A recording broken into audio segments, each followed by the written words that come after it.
Welcome back. Gentlemen, what should be our next move? We know that we have had failed efforts at constitutional reform in this country several years back. What do you think should happen now? Yeah, I think I think the comparison is useful, but at the same time, there are some limitations that we should acknowledge. That failed constitutional reform, when measured against costs, so ending our place within the British Empire, there were many elements to that constitutional reform. I think if we put one question before the Vincentian public, that is a vastly different kind of political context. One single question: should we remain part of the monarchy? I also think that that both political parties can in fact agree, even before that question goes to the public, that they support this in its entirety.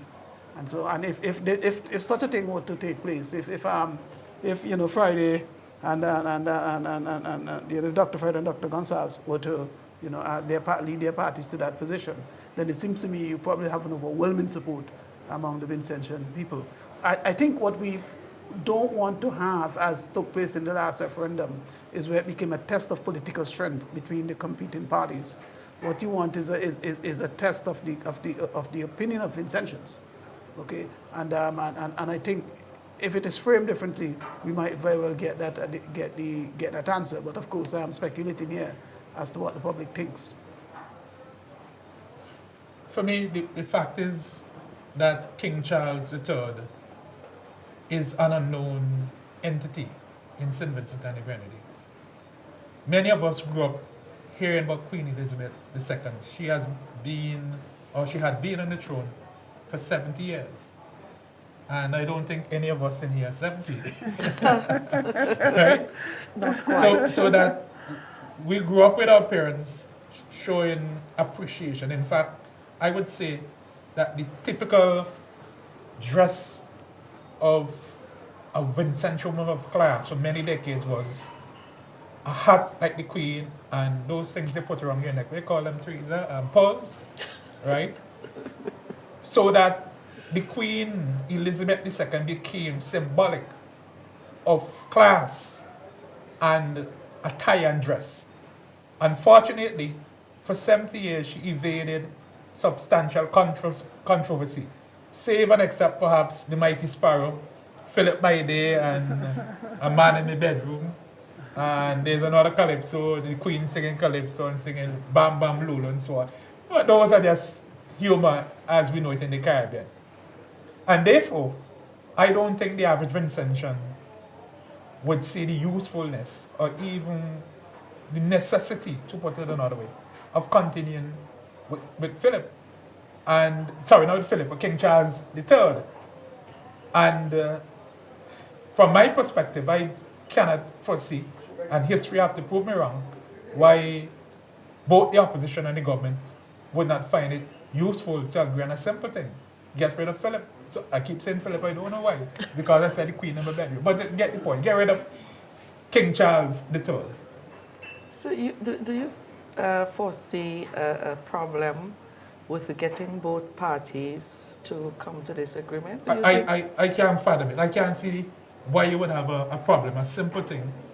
Replace, just like as Barbados did, replace the Governor General with a homegrown president, which basically does the same thing, exercise the same functions and powers.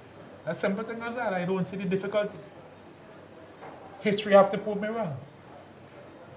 For those of us who may not be familiar, what exactly is republicanism? What does it entail? Well, Grace is the expert in republicanism, so Grace can answer that. So I suppose in the St. Vincent context, it would be, removing the British monarch as head of state. It's interesting when you look at the 8 countries in the Caribbean that still have the Queen as head of state, and the different routes that are available, different constitutional routes that are available to republicanism, to removing now the King Charles as head of state. So if you look at, obviously Barbados didn't need a referendum because of their constitution in order to remove the monarchy. Belize is the only other country that is also able to do that. So they could become a republic through a parliamentary bill. For the other countries, like St. Vincent, you need a referendum. For somewhere like Jamaica, you only need a simple majority, more than 50% in the referendum to become a republic. The three countries where it is most difficult to become a republic is St. Vincent and the Grenadines, Antigua and Barbuda, and also Grenada, because you need that 67%, that 2/3 majority in a referendum. So the routes to republicanism are slightly different in the different countries. Okay, what are the different routes to republicanism? Just those two? In terms of the referendum, so it's either a referendum or in Belize, the only country that can do this, if the party in power pushed through a parliamentary bill like they did in Barbados, you wouldn't need a referendum in order to make that kind of constitutional change. How do you think we can get the public to support this idea, this concept? What needs to be done? I think the political parties play a pivotal role in this regard. Vincentians are pretty much, as of this moment, locked into their parties. So if the parties agree, then the public is not going to, disagree. So to me, the Prime Minister and the opposition leader, they can in fact hold hands and take us across the border. If both of them recognize that this is something that is in the national interest of St. Vincent, that it is protective of the idea of sovereignty for future generations. It repairs a past where we were once sovereign and we lost that. So it seems to me that Dr. Friday and Dr. Gonsalves, that they have it within their power to tell that to state as a specific principle of their parties, this is what we will do. And we can, and I don't see, as Dr. Scott has indicated, some kind of fundamental opposition in St. Vincent to having a Vincentian stand as, the person presiding over ceremonial functions, etc., and so on. As, in theory, we do now, except with the shadow of the monarchy lingering over that person. Okay. Well, times change, people's change. The last referendum was about 10 years ago. And if you were 10 years old 10 years ago, you are now able to vote. And 10 years ago, people aged 80, 90 plus, some of them most likely have left us. Right? And I would say that, and that's simple historical fact, you will have now a new dispensation. And a new dispensation which should be more informed, more educated, and also more anti-colonial. Because they must have asked themselves, especially at a time like this, when we had to declare a period of mourning, when people thought they were going to get a public holiday, and so on. When people see you have to swear to the Queen, heirs, and successors, as Dr. Denny said, you are committing yourself and your people into perpetuity. And why are you doing that to people who abuse you as colonial citizens? And the fact is that we are still very young independent nations. I was on Independence Parade in 1979 right in Victoria Park. And I don't think I look like an old man. So we are fairly young and we need to stop loitering on colonial premises. Interesting quote. We need to stop loitering on colonial premises. This brings me to the research that you are doing. Yeah. I know Dr. Scott is working with you on this. Mm-hmm. It's called the Visible Crumb Project. Tell us about the background to this project and why is it an important initiative at this particular time? Yeah, so the wider project looks at specifically at Queen Elizabeth and the relationship between the British monarchy and the Caribbean. There are sort of different aspects of the project. Some researchers on the project looking more at public opinion, at contemporary politics. As I mentioned, my part of the research is looking at a kind of longer period of decolonisation, looking at the moment of independence, at countries like Dominica that became republics at independence, and looking at comparatively across the Caribbean. As I said, it's sort of a wider project of researchers in London and in the Caribbean, and Dr. Scott as well. Right. Cayville, University of the West Indies at Cayville is part of this project. At Cayville so far, under the leadership of Professor Cynthia Barrow-Giles, with the assistance of Professor in management, Dwayne Devonish, they did a survey in the lead up to the Barbados move to Republic, questioning people and this move. I am leading another section on oral history through the Department of History and Philosophy. We are going to 14 Caribbean countries, Commonwealth Caribbean countries, and we are interviewing people, recording their expressions and so on video and audio, and will have access to that on how people see the Queen and the Crown. In other words, what benefits they thought the Crown brought, what they found important or interesting, and similarly, how they feel about it today. So that's what the project is all about. Incidentally, the project was conceived in anticipation of the 70th anniversary of our reign, and we were always very concerned whether or not she would live to that point, and fortunately for us, she lived until that moment. So we are at a very interesting juncture with this project because we are still at it and the Queen has passed. Who are some of the people you've been talking with in the country? Yeah, so earlier in the summer, I was in Barbados talking to politicians, political activists, also just members of the public about their impressions of the Queen and also their impressions of the transition to Republic. And then since I've been in St. Vincent, again, I've spoken to some political activists, some politicians, different members of the public to try and get a sense of, I think the interesting thing for me was that question of constitutional reform and the referendum. Is that a political possibility for St. Vincent in the future? That was the really key thing that I was interested in.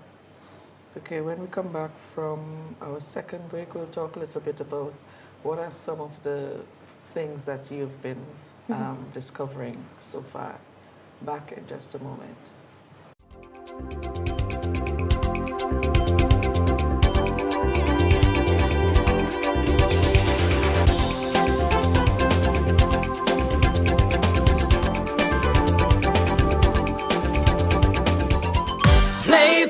Here's your chance to win even more from the National Lotteries Authority when you play for 2 times daily. Choose 4 numbers from 0 to 9 and you can win up to $5,000 with a $1 inline bet. Make 4 and back it up too. That's right. There'll be lots of cash waiting for you. Get your tickets Monday to Saturday for the Play 4 midday draw at 1:50 p.m. and the Play 4 night draw 9 p.m. So easy to play. You'll win even more. I am Dr. Gerald Thompson, an infectious disease specialist. I'm inviting you every week to join our program, Healthy Choices, Healthy Actions, a health program that you need to see.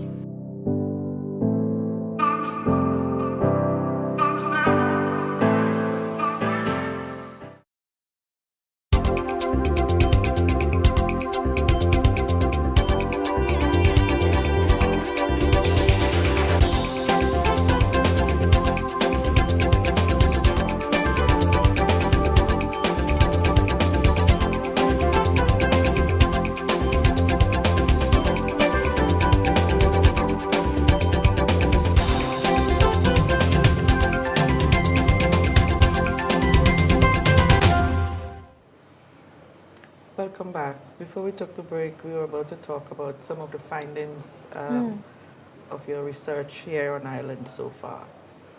Yeah, so I think one of the things that really stood out for me was that while there might have been some sense of fondness or sentimentality around the figure of the Queen, I haven't spoken to anyone either in Barbados or St Vincent who have really strong feelings about Charles. It was interesting, the opinion survey that Dr. Scott mentioned found, I think it was around 12% of respondents had a favourable opinion of Charles. That was in Barbados. Speaking to people in St Vincent, I've found kind of similar impressions. So I think that transition to a new monarch will be really, really interesting in the coming months, thinking forward to the coronation next year. Interesting to see what impressions there are of him as a new king. Okay. We were talking during the break about some of the interesting things about the monarchy. Yes, I was, the Queen lived long, 70 years. And what I found, interesting, and I don't have necessarily an answer as to what we can do with it, but she linked 100 years together, because the first Prime Minister with whom she, was attached, which is Churchill, was born 100 years earlier than this current Prime Minister, with whom she, she helped to, anoint or that person into the new position as Prime Minister, and so she stands as that link between 100 years of history. And so I have wondered, in the instance of St Vincent in particular, of course, but it does has value for the broader Caribbean. How can we have any kind of figure or a particular kind of event, something that has the strength of that historical memory that gives us, gives shape to our collective identity as a people, that go beyond simply we live in this moment, but connects the present, the past, and the future in a manner that she was able to connect 100 years together just by her very presence. And I think that is important as a sense of identity, that those generations gone and those generations alive today must have, some kind of, statue of, some statutory figure or, memories, collective memories that, link us together. And so she was the living embodiment of that relationship between the present and the past. And I would like us to have something similar in St. Vincent.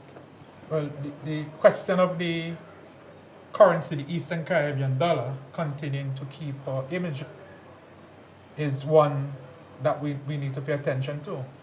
And frankly speaking, I don't see why we need to go from Queen Elizabeth to the King. We have so many heroes and heroines across the Caribbean, from the Eastern Caribbean, who should go there. We have Chateau as our first national hero. Why we don't put Chateau in one of those? We have other persons who we are calling, and we have outstanding sports people and so on. A person like Ivy Richards, Vivian Richards, I don't think anybody in the Eastern Caribbean would say you shouldn't put Vivian Richards there. I will repeat it. We need to stop loitering on colonial property. And to be more precise, according to Elborough, after closing time, the British have closed the shop long, and we're still here. The CCJ, the Caribbean Court of Justice, is another thing. What are we waiting on? We are waiting on...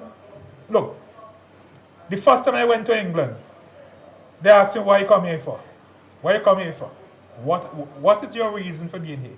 They didn't say to me, welcome, my loyal and faithful son from the Commonwealth. Welcome home. Welcome home. They didn't tell me that. No, they did not tell me that. And from that moment, right? In fact, Professor Vereen Shepherd, who is the head of the Center for Reparations of the University of the West Indies at Mona campus, she posted on her Facebook page earlier this week that she went to the British Library and they gave her permission to use the library for 2 years only. And she said to them, according to her, but we have the same king. And he said, sorry, but you are not British, so you cannot have indefinite access. The fact is, there's no significant benefit. There's none. There ain't none. There ain't like the days you would have a passport that say British citizen and you go to England and you could stay there. But that's another story where how they treat people in the Windrush. It's time we finish with this thing, man. Time. Thank you very much. Yeah, I think, Dr. Scott makes an excellent point as to one of the mechanisms through which we can link the present and the past. Whether it's Viv Richards or Garfield Sobers or any of these great players, because we continue to play cricket. So, and of course, Chatelier and other forms of national heroes, because that's what I'm saying, that this kind of collective memory that links the present and the past, that our people know that this is the road we have traversed. These are the people who have helped to bring us to this point. This is the world that we live in, based upon what came before. I think that's a mechanism that could allow us, to have the that fact kind is, of, this is our civilization. Yes. This is our Caribbean civilization, and we need to own it and celebrate it. Are there any other mechanisms that we can use to connect that future and that past? Well, the reality is that we are all part of the Commonwealth. And the Commonwealth have its own institutions like the Commonwealth Secretariat, the Commonwealth Youth Program, which I'm a graduate of. I did Youth and Development Studies under the Commonwealth Youth Program. I mean, most of St. Vincent and the Grenadines know I was a cadet officer, and the Army Cadet movement came from the UK. We have the Boy Scouts, we have the Girl Guides. We are not saying that British colonialism did not create institutions which are worthy to celebrate, but we are saying that we are at this moment where we should be able to take what we want and get rid of it, which is not good. And this notion of monarchy, when nobody in St. Vincent and Grenadines could ever become king or queen. Never. No black man from this part of the world, I don't even think a black man ever, right, could get there. And people could read between the lines because we follow in social media and we know what is going on and we read it in between the lines. So it is time that we move on. Okay, what about the whole question of reparations? How important is it for us to get that issue firmly back on the Caribbean agenda? Well, I would start the ball rolling. I mentioned King Charles. With the transition in Barbados to republicanism, he was invited and he made a speech. And to be honest, I was impressed because in this speech, he said, we recognize that slavery is a dark era that was not good. But as Professor Sir Hilary Beckles, the chair of the Caribbean Reparations Commission, would said, he stopped short of making the statement we want to hear, which is an apology. Anytime the British come give an apology, it will open the floodgate because reparation is a legal issue. Once you have admitted that you have done something wrong, which is you apologize. You hit somebody, you say, sorry. It means you recognize you hit them, you did something wrong. If you didn't think you hit the person or you don't want to say you hit the person, you say, me not do that. Me not do that. Me not really talk about. But from the time you say me sorry, it means that you have admitted that you are wrong. So the king, although he, in a kind of way, saying, yes, slavery was not good, he stopped short of offering an apology. But the reparation movement will continue. It might not succeed in our lifetime, but the fact is, it is gaining momentum. Universities all across the UK have begun to acknowledge. That's why Prime Minister Dr. Ralph Gonsalves is currently in Wales, and he got an honorary doctorate. And we have Vincentian students studying there, and all of that is part of this institutional recognition that people from Wales own estates in St. Vincent, and they got money to build big houses. But it's not only from Wales, it's from Scotland and from Ireland and so on in England. Yeah, and reparations is beyond, simply, a dollar amount, designed to acknowledge wrongs in the past. Reparations, and the reason why this conversation would continue, is also about a transformation of conscience, across generations. And then, and so that if where we stand now having this conversation, sitting in this studio, if we were 50 years ago, we're not having this conversation, sitting in the studio. And the kinds of scholarships that, we receive from the University of Wales and elsewhere. So in that sense, we have to see reparations also as a broader movement involving, a consciousness arising within the former colonial powers, which could persuade their citizens in this modern world to act not as if they were responsible for the wrongs of the past, but to act as if they acknowledge that there were wrongs done and that they can act in ways now that ensure that they seek redemption. They seek to sit on a level playing field of equal rights, of shared conscience, and so on. So I think that that reparations narrowly construed may be seen as you give me X number of dollars for why harm done in the past, but more broadly imagined, it ultimately engages the transformation in the conscience of these people. What we want our citizens to recognize is that as young post-colonial states, a lot of the challenges we have is a result of slavery, indentureship, and colonization as a whole. The fact is, when we don't have proper hospitals and proper schools, when we don't have highly trained people, when we too can't put a rocket in space, when we too can't make a car engine, it is not because our people lack this capacity. It's because we have been underdeveloped. And I'll use the title of 2 books by Professor Sohail Beckers. Very good text for those who would like to read. But pay attention to the title. The first one is Britain's Black Debt. That Britain, the collection, England, Wales, Scotland, and so on, that they worked generations of black people. Generations of black people. And Dr. Denny and myself, along with Dr. Adrian Fraser and Dr. Arnold Thomas, we are working on 2 volumes.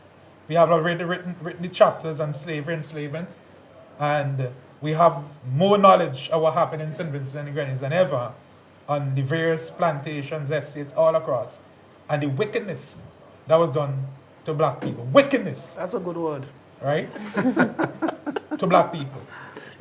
But the reality is that when you think you have made enough, you leave the cupboard empty. You didn't even leave a little thing and say, well, boy, a friend of mine does use the word manners bit. He was by me this week and he kept up with manners bit. Teresa didn't leave a little manners bit. They didn't say, well, y'all hold a little piece. And reparations is part of this process to try to get the manners bit, the little piece. But it is not just about money. It is about recognizing that all the years you're telling me that black people are ugly. We're going with a big nose, and we still now inherit that, and we watch one another. Boy, that nose in there again. You're only black, eh? All of that damage, that psychological damage that we have to come now and correct. These are the kinds of things we need support for. We'll take a final break. When we come back, we're going to talk a little bit about how do we repair the past, to use your words. We'll be back in just a moment.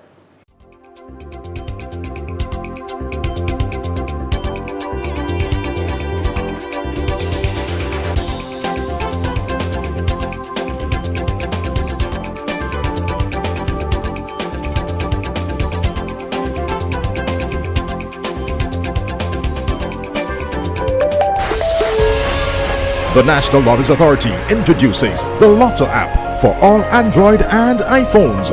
Your free download available at nlasvg.com. Whether at home, work, or simply having fun, get all NLA game results at your fingertips. View all draws of the National Lotteries Authority on your handset or tablet with the user-friendly Lotto app.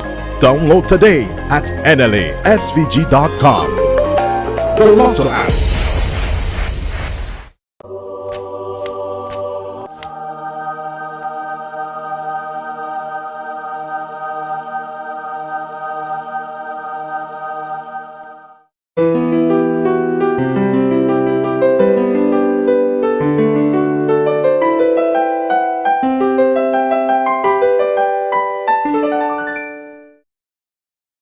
I am Dr. Gerald Thompson, an infectious disease specialist. I'm inviting you every week to join our program, Healthy Choices, Healthy Actions, a health program that you need to see.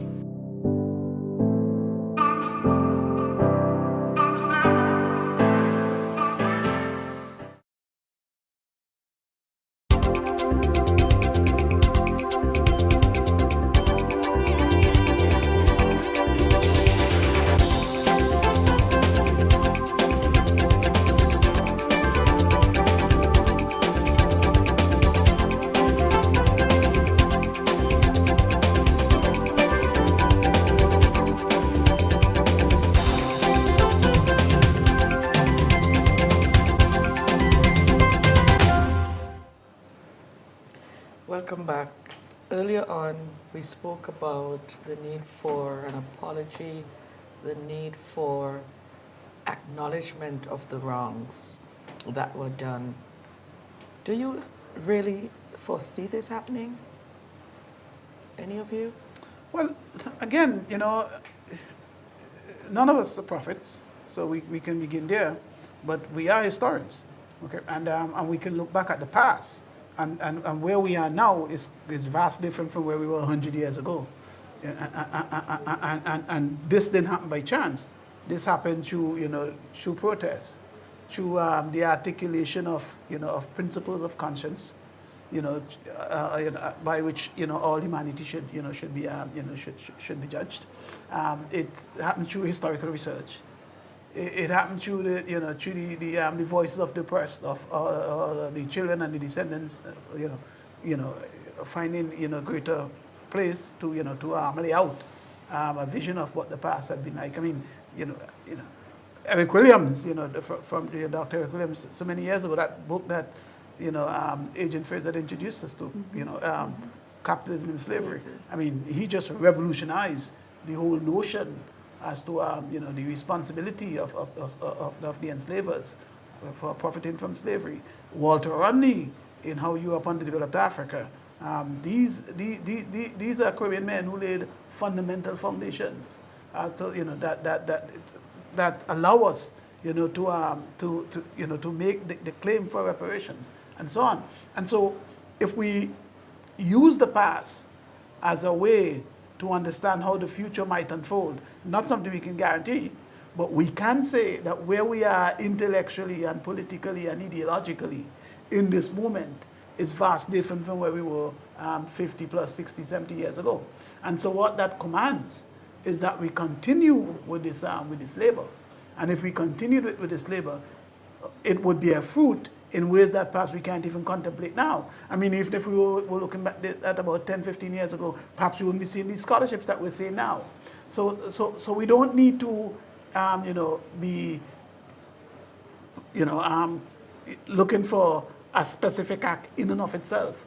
And if that act does not occur, it somehow violates, or betrays or undermines or somehow, cast as a failure, the reparation momentum, okay? Because history doesn't stop, okay? The future goes on. And so the legitimacy lies in the struggle. And once we continue that struggle, then for the generations to come, their future is much more assured than if we stop the struggle. I would say to you that Caribbean people as a whole are more aware of what is reparations and the need. In the Caribbean Examinations Council, CXC, Cape, students do reparations as a topic for the last 10 years or so. At the University of the West Indies, all campuses, persons who are not studying history, they also study about reparations, particularly lawyers. because lawyers are the one who will have to fight the case. And we anticipate that one fine day, a group of excellent lawyers who have come from the university system would be part of this. So you have thousands and thousands of people who have been educated in the region about what reparations is and so on. Not just people who are into history and culture and so on. Now, I always make the point that in the UK, by the mid to late 18th century, 1750, 1760, 1770, the average person in Britain was not in favor of enslavement.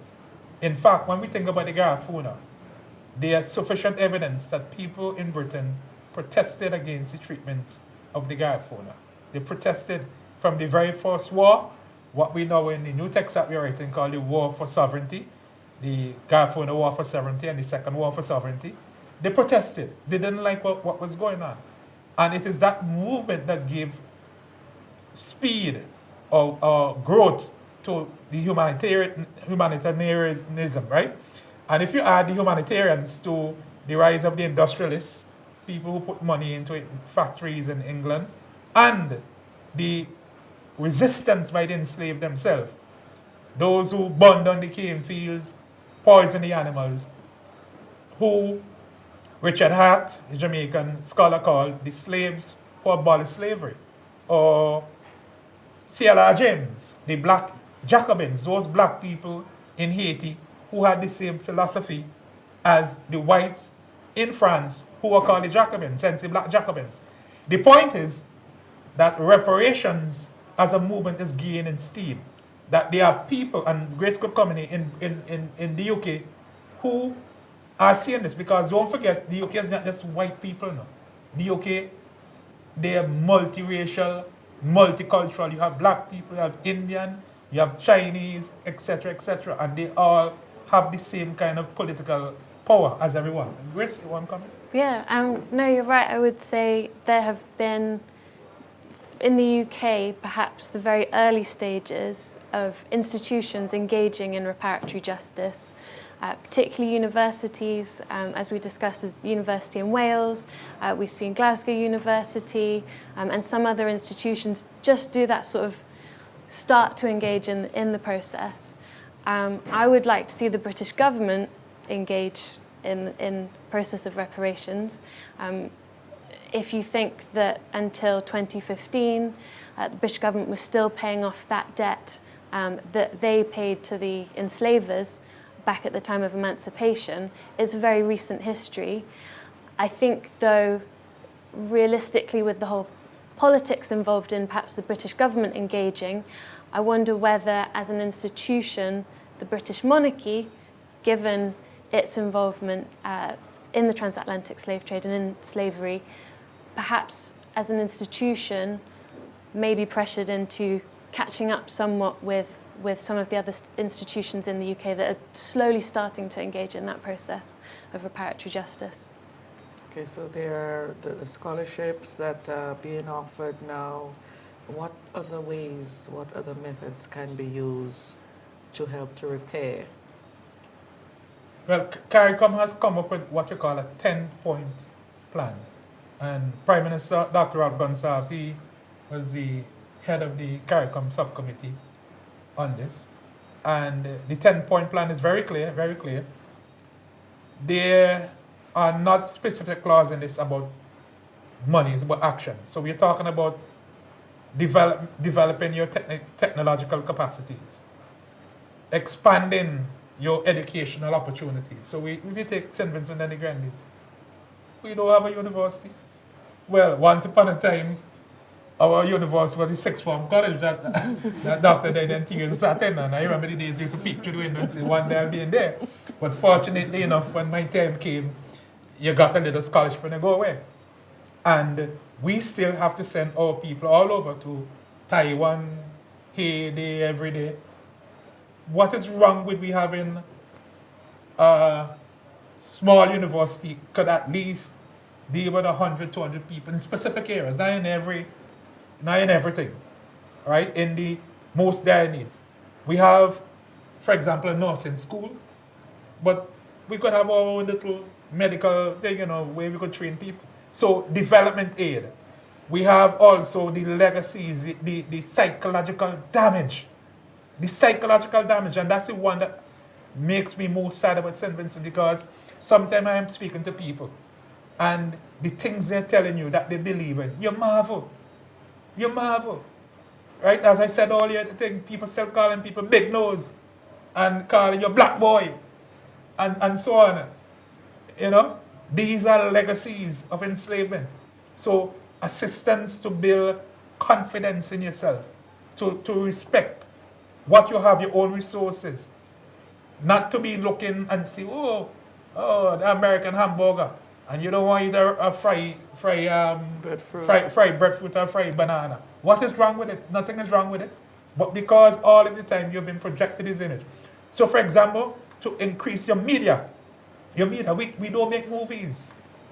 We can't see our own people on screen. Every night we turn on the TV, we see white people.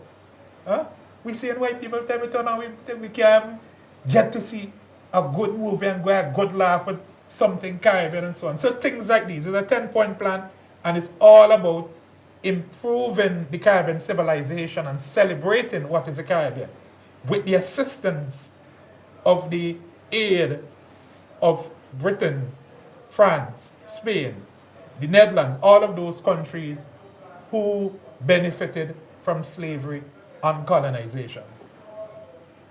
Yeah, that vocabulary of dehumanization that Dr. Scott has pointed to has been a powerful weapon in perpetuating this kind of alienation from a kind of embrace of the just fundamental beauty, quality, and purity of blackness, of that all persons are of the same value. You had a language that was developed and that was passed on for generations, and that has not been easy to remove. And in a way, we Brother Bob did say, emancipate yourself from mental slavery. And so it seems to me that in some of these instances, we will have to do it ourselves. Okay, we will have to do it ourselves. That granted, there are many areas in which we need collaboration with the former enslavers or the descendants of the former enslavers. But there are other areas where we have to step up to the plate and recognize that we have to liberate ourselves. I think that's a perfect note on which to end. You seem to have something else to... No, I just want to say to the viewers that we are not talking about throwing out the baby but the bath water. There are things that we have inherited from British colonization or French colonization or European culture. Like cricket. Which is part of us. Mm-hmm. That's not what we're talking about. But what we are saying is that we need help to celebrate, and we need to have the capacity to keep what is good and get rid of what is bad. Okay. I agree. Great. Well, time is running out. That's our program for today. Thank you so much to our esteemed guests, my classmate, Professor Denny, my good friend, Dr. Cleve Scott, and of course our guest from the UK, Dr. Grace Carrington. Thank all three of you for your contributions. I'm sure you'll be back in the studio in person again sometime soon. That's the program for today. See you again next week, Wednesday at the same time, same place. Good evening and thank you.